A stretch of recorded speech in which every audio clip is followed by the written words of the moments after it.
Pemukiman Metula Israel dihantam sejumlah rudal dari perlawanan Islam Lebanon Hizbullah pada Selasa 30 April 2024. Dikutip dari Al-Mayadin, insiden ini mendapat protes dari militer rezim Zionis. Salah seorang yang meluapkan protesnya ialah Mayor Jenderal Cadangan dan mantan Wakil Kepala Staf Israel Yair Golan. Ia mencaci Perdana Menteri Israel Benjamin Netanyahu mengenai rencana serangan ke Rafah. Menurutnya, di saat Netanyahu merencanakan operasi yang tidak memiliki kepentingan strategis di Rafah, Metula malah mendapat ancaman dari Hizbullah. Hal ini menyebabkan warga Israel meninggalkan kota-kota besar maupun kecil. Golan menilai kegagalan yang mengerikan akan terus berlanjut dengan intensitas yang lebih besar. Dengan kondisi itu, Golan menilai jika Netanyahu menghancurkan wilayah utaranya sendiri, bahkan menempatkannya di bawah kekuasaan perlawanan Lebanon. Diketahui Hizbullah meluncurkan sejumlah rudal yang menargetkan bangunan tempat tentara pendudukan Israel di Metula. Satu persatu rudal menghantam bangunan dan seluruhnya meledak.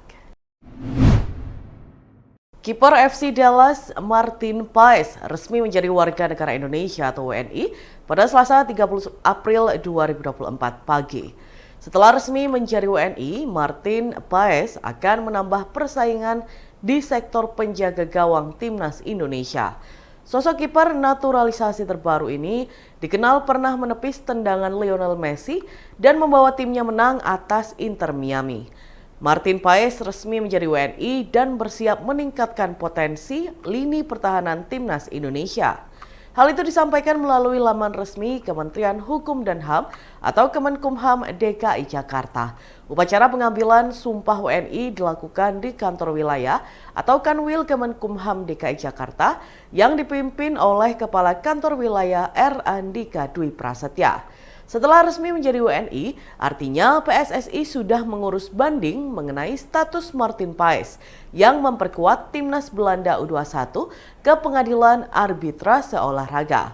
Mengacu agenda terdekat, Martin Paes berpeluang besar memperkuat timnas Indonesia di kualifikasi Piala Dunia 2026 zona Asia. Dilansir dari tribunwow.com, sosok Martin Paes sendiri sebelumnya pernah bermain di Liga Amerika.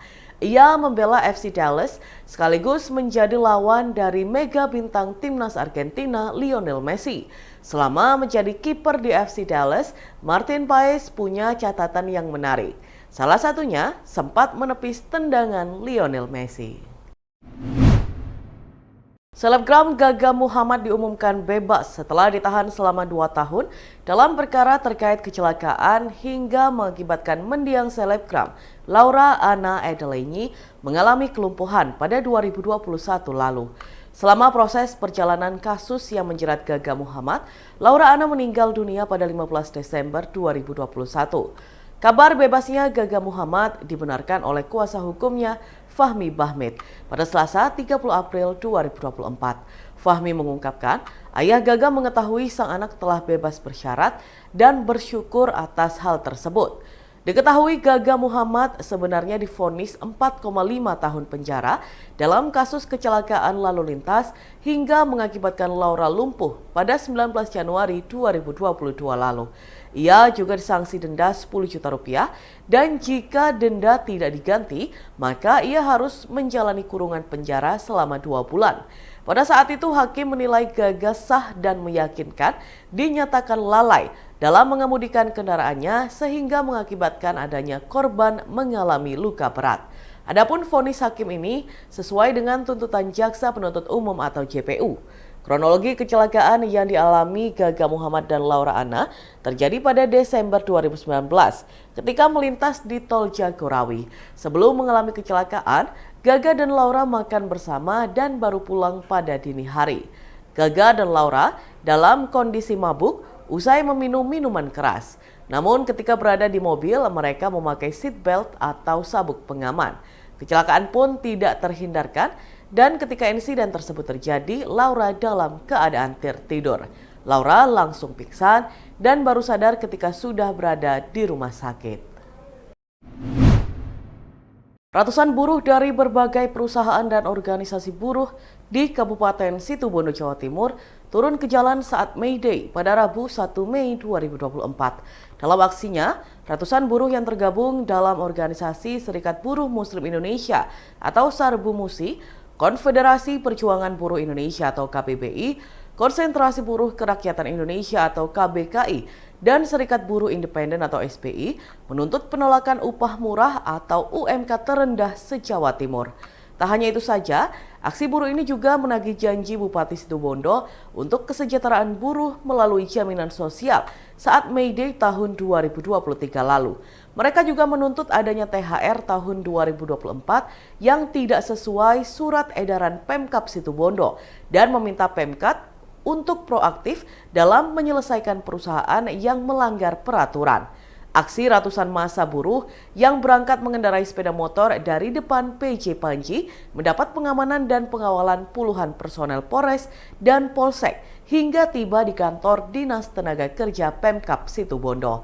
Setibanya di depan kantor Dinas Tenaga Kerja dan Transmigrasi, para perwakilan buruh melakukan orasi menyampaikan aspirasinya. Di tengah orasi buruh, Sekdakap Wawan Setiawan dan Kadis Tenaga Kerja menemui ratusan buruh yang berunjuk rasa memperingati May Day tersebut. Salah seorang peserta buruh bernama Linawati mengatakan dirinya berharap agar perusahaan di tempat kerjanya tidak menunda pembayaran upah bagi buruhnya. Linawati mengaku sudah 4 bulan ia belum dibayar dan hanya 1 bulan saja yang dibayarkan. Koordinator aksi buruh, Taufik, mengatakan dirinya telah menyampaikan beberapa tuntutan aksi itu. Taufik menegaskan Undang-Undang Cipta Kerja saat ini sangat melemahkan buruh. Menurutnya, upah buruh yang diterima Situbondo juga tidak sesuai dengan UMK. Sebelumnya pihaknya telah melaporkan ke Dinas Tenaga Kerja, akan tetapi masih tetap tidak dihiraukan oleh pihak perusahaan yang berada di Situbondo. Dikonfirmasi secara terpisah, Sekdakap Wawan Setiawan mengatakan pada prinsipnya pemerintah sebagai fasilitator karena sudah ada Dewan Pengupahan. Ia menjelaskan saat proses penentuan UMK sudah ada mekanisme dan tata caranya. Apalagi itu harus disesuaikan dengan persoalan harga, penentuan biaya hidup, serta lainnya. Sekdakap menuturkan untuk saat ini UMK Situbondo yang telah ditetapkan oleh Gubernur Jawa Timur sebesar Rp2.135.000. Besaran UMK itu dinilainya sudah layak dan sesuai kebutuhan hidup di Kabupaten Situbondo. Ia juga mengungkapkan terkait THR, pemerintah Kabupaten Situbondo telah melayangkan surat edaran ke berbagai perusahaan dengan pantauan Dinas Tenaga Kerja dan Transmigrasi terhadap perusahaan yang memberikan THR di bawah ketentuan. Dari pemantauan itu, memang ada pemberian THR lebih rendah dan pihaknya mengaku telah mengklarifikasi serta menjembatani agar sesuai dengan surat edaran Bupati. Dalam Tribunus berikut kita simak bersama wawancara dengan Koordinator Aksi Buruh Taufik dan Sekdakap Wawan Setiawan. Ya, sebenarnya tuntutan aksi tadi sudah kami sampaikan bersama teman-teman, yaitu tolak upah murah UMK terendah se-Jawa Timur. Yang kedua, sejahterakan buruh melalui jaminan sosial sesuai janji Bupati May Day 2023, menuntut THR 2024 yang tidak sesuai dengan surat edaran pemerintah Situbondo, menuntut pemerintah proaktif dalam menyelesaikan masalah perusahaan yang melanggar peraturan. Selama ini melihatnya SARBU-MUSI seperti apa perhatian pemerintah? Undang-Undang Cipta Kerja kan lagi digeser-geserkan oleh buruh untuk dihapuskan, itu menurut SARBU-MUSI seperti apa? Undang-Undang Cipta Kerja pada saat ini melemahkan sebenarnya, namun ini mulai tahun 67 tahun lamanya, mulai dari dulu ini naik terus buruh kerja. Namun kali ini ketika ada pergantian buruh kerja, namun ini melemahkan, terjadi degradasi terhadap buruh kerja, terhadap aturan-aturan yang ada, namun melemahkan. Ya, melihatnya Sarmusi ini gimana terkait dengan upah yang diterima para buruh di Situbondo ini? Sangat naif sekali, Mas. Berapa? Kemarin kalau masalah ada yang 18, ada yang 19, ada yang 17, dan malahan ada perusahaan yang tidak menggaji sampai 3 bulan. Pada prinsipnya kita ini kan sebagai fasilitator karena dalam Dewan Pengupahan posisi kita ini adalah posisi bagaimana kita menjadi penengah. Kita berdiri di antara pengusaha dengan buruh. Nah, ketika proses penentuan UMK, di situ juga sudah ada mekanisme tata caranya, di mana di situ juga ada pemantauan harga, ada penentuan biaya hidup masing-masing orang. Nah, sehingga besaran daripada masing-masing itu kita padukan. Ketika misalkan terlalu tinggi, ini juga bikin usaha akan tidak bagus, ya kan? Iya. Karena UMK Situbondo tidak bisa bayar, sehingga akhirnya bisa tutup tentunya. Nah, tetapi sebaliknya, kalau misalnya terlalu rendah, ini juga kejalan buruh akan terganggu. Iya. Oleh karena itu, titik yang dipertemukan itu adalah titik di mana kedua-duanya bisa saling menerima. Iya. Nah, itu sudah clear. Kemarin mekanismenya ditetapkan oleh Gubernur Jawa Timur. Iya. Dan Berapa sih kita Pak tidak UMK-nya? Sekitar 2.135.000 kalau tidak salah. Artinya dengan UMK seperti itu sudah layak ya? Artinya sudah layak untuk kebutuhan hidup di Kabupaten Situbondo. Kemudian tadi juga menyampaikan yang terkait dengan THR. Nah, saya tadi sampaikan bahwa memang ada surat yang sudah kita siapkan dan sudah dilayangkan kepada perusahaan. Kepala Dinas Ketenagakerjaan terus memantau perusahaan-perusahaan yang memberikan katakanlah THR-nya di bawah ketentuan surat edaran Bupati. Puluhan massa yang tergabung dalam Serikat Buruh Madiun Raya atau SBMR menggeruduk kantor DPRD Kabupaten Madiun pada Rabu 1 Mei 2024. Sejumlah tuntutan disuarakan dalam peringatan Hari Buruh atau May Day ini. Aksi unjuk rasa tersebut juga mendapat pengawalan ketat dari pihak kepolisian. Beberapa menit usai berorasi, para buruh melakukan tabur bunga sebagai bentuk keprihatinan. Mereka menilai upah yang didapat tidak sebanding dengan jeripayah pekerjaan untuk perusahaan. Koordinator SBMR Aris Budiono mengatakan, selain menuntut kenaikan upah, buruh juga tetap menyampaikan penolakan UU Cipta Kerja atau Omnibus Law. Ia mengungkapkan, Omnibus Law tetap merugikan kaum buruh. Aris menilai upah buruh di Kabupaten Madiun hanya naik kurang dari 10%. Dan itu tidak cukup untuk memenuhi kebutuhan rumah sehari-hari. Apalagi bahan pokok seperti beras juga tidak stabil.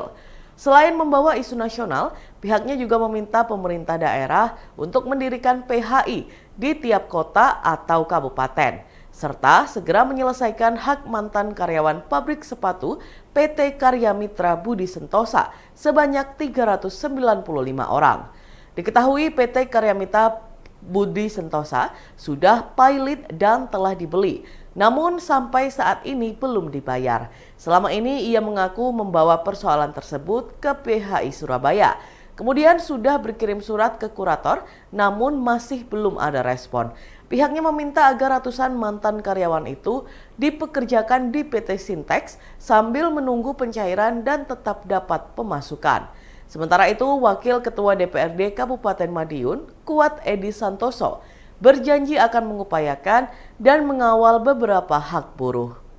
Dan Tribuners, berikut kita simak bersama wawancara dengan Koordinator SBMR Aris Budiono dan Wakil Ketua DPRD Kabupaten Madiun, Kuat Edi Santoso.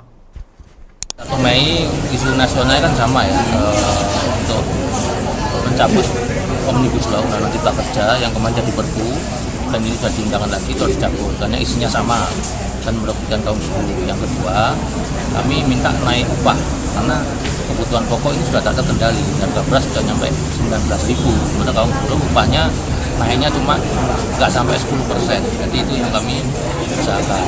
Terus yang ketiga, kami meminta kepada pimpinan daerah yang kita setempat untuk mengirim surat ke hakim pengawas untuk segera membayarkan karyawan ex-PT Karya Mitra dalam pilot karena pabrik sudah laku, tapi kenapa buruhnya kok belum dibayar. Terus yang keempat, kami meminta untuk PHI dihadirkan di tiap-tiap kabupaten kota gitu. Sebenarnya ini sudah diupayakan ya, dari tuntutan mereka sebenarnya sudah masuk seperti yang dulu. Memang perjalanan yang memang kan tidak ditentukan oleh dari pemerintah daerah kok, karena soal di pengadilan di Surabaya. Nah, ini kan juga butuh pengawalan ketat ya, untuk pengawalan bagaimana nanti teman-teman itu tidak dirugikan. Makanya kami mendorong supaya nanti bisa mendampingi dan memfasilitasi supaya nasib konco-konco buruh kita terbengkalai. Juga dari PHK mereka kita upayakan untuk segera bisa bekerja di lain tempat, di perusahaan yang lain.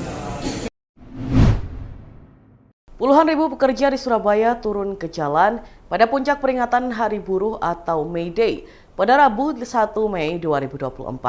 Dalam aksi tersebut, buruh kembali menyampaikan sejumlah tuntutan kepada pemerintah.